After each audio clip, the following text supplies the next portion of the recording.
Good afternoon eighth Hindi medium के student. आज हम अध्याय 8 विज्ञान में पढ़ेंगे कोशिका संरचना एवं प्रकार्य।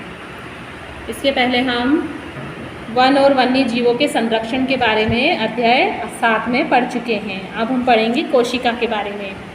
तो हम पहले ही पढ़ चुके हैं कि हमारे आसपास की वस्तुएं या तो सजीव है या निर्जीव। साथ ही आपको यह भी याद होगा कि सभी सजीव कुछ मूलभूत कार्य संपादित करते हैं। तो क्या आप इनकी सूची बना सकते हैं? जैसे सजीव जिनमें जान होती है और निर्जीव जो बेजान होते हैं। तो हम इनकी सूची आसानी से बना सकते हैं। विभिन्न अंगों के समूह विभिन्न कार्य करते हैं जो आपके द्वारा सूचीबद्ध किए गए हों।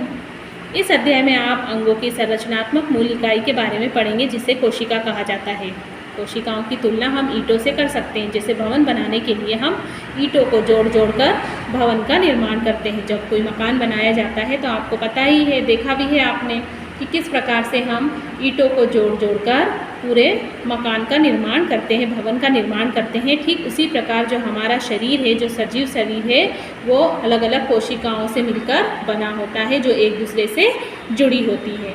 तो सबसे पहले हम जानेंगे कि कोशिका की खोज किसने की थी। रॉबर्ट हुक ने 1665 में कॉर्क के स्लाइस का सामान्य आवर्धक यंत्र की सहायता से इसका अध्ययन किया। कॉर्क पेड़ की छाल का एक भाग है।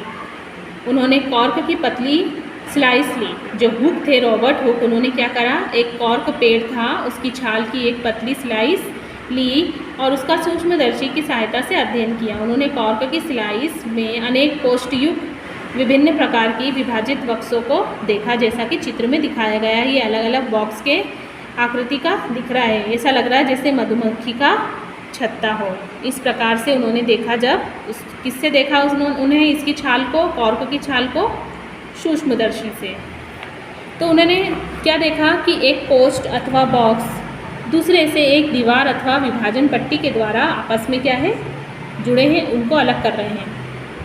हुक ने प्रत्येक कोष्ठ को कोशिका का नाम दिया। उन्होंने इसका नाम क्या रख दिया, कोशिका।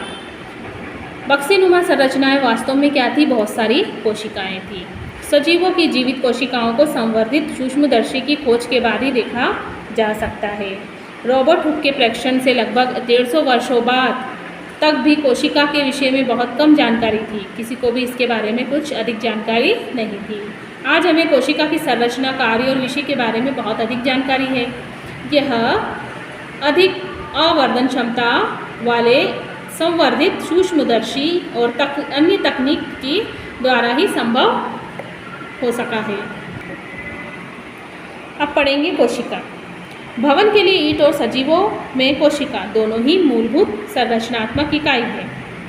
यद्यपि हम भवन निर्माण में एक समान ईंटों का प्रयोग करते हैं, परंतु उनकी आकृति, डिजाइन और साइज अलग अलग होते हैं। ठीक उसी प्रकार जो सजीव जगत के जीव है वो एक दूसरे से भिन्न होते हुए भी कोशिकाओं के बने होते हैं और निर्जीव ईंट की अपेक्षा सजीवों की कोशिकाओं की संरचना अधिक जटिल होती है। जैसे मुर्गी का अंडा एक एकल कोशिका है और आकार में बड़ा होने के कारण इसे हम आसानी से खुली आंखों से, नग्न आंखों से भी देख सकते हैं। अब पढ़ेंगे हम सजीवों में कोशिका की संख्या और आकृति और साइज में क्या भिन्नता है। तो वैज्ञानिकों के अनुसार किस प्रकार सजीव कोशिकाओं का प्रेक्षण और अध्ययन हम कर सकते हैं, वैज्ञानिक तरीके से कैसे किया जाता है। तो वह सूक्ष्मदर्शी का उपयोग करते समय, जो वैज्ञानिक होते हैं वो क्या करते हैं, सूक्ष्मदर्शी का उपयोग करते समय जिसकी सहायता से वस्तु के आवर्धित प्रतिबिंब का अध्ययन किया जा सकता है। कोशिका की संरचना का विस्तृत अध्ययन करने के लिए अभिरंजक का उपयोग किया जाता है। किसका उपयोग किया जाता है, अभिरंजक का। पृथ्वी पर लाखों जीव हैं और वह आकृति, साइज उनकी अलग अलग है। उनके अंगों की आकृति, साइज और कोशिकाओं की संख्या में भी भिन्नता होती है। इनमें से कुछ अध्ययन के बारे में हम उसके बारे में अध्ययन करेंगे। कोशिकाओं की संख्या। तो क्या आप किसी लंबे वृक्ष या हाथी जैसे विशाल जंतु के शरीर में पाई जाने वाली कोशिकाओं की संख्या का अनुमान लगा सकते हैं? यह संख्या अरबों खरबों में हो सकती है। मनुष्य के शरीर में कई खरब कोशिकाएं पाई जाती हैं, अरब से भी ज़्यादा खरब में, जो आकृति और साइज में भिन्न होती है। कोशिकाओं के विभिन्न समूह अनेक कार्य करते हैं। जैसे 1 अरब में 100 करोड़ होते हैं, वैसे 1 करोड़ में कितने होते हैं, 16। वह जीव जिनका शरीर एक से अधिक कोशिकाओं का बना होता है बहुकोशिक कहलाता है। मल्टी सेल्यूलर और अनेक, और दूसरा होता है कोशिका। जो सेल्यूलर होता है वो कोशिका होता है, सेल बोलते हैं ना उनको, कोशिका सेल। तो छोटे जीवों में कोशिकाओं की कम संख्या उनकी क्रियाकलापों को किसी प्रकार प्रभावित नहीं करती। आपको जानकर आश्चर्य होगा कि अरबों कोशिकाओं वाले जीवों के जीवन का प्रारंभ एक कोशिका से ही होता है। वो एक निषेचित अंडा है।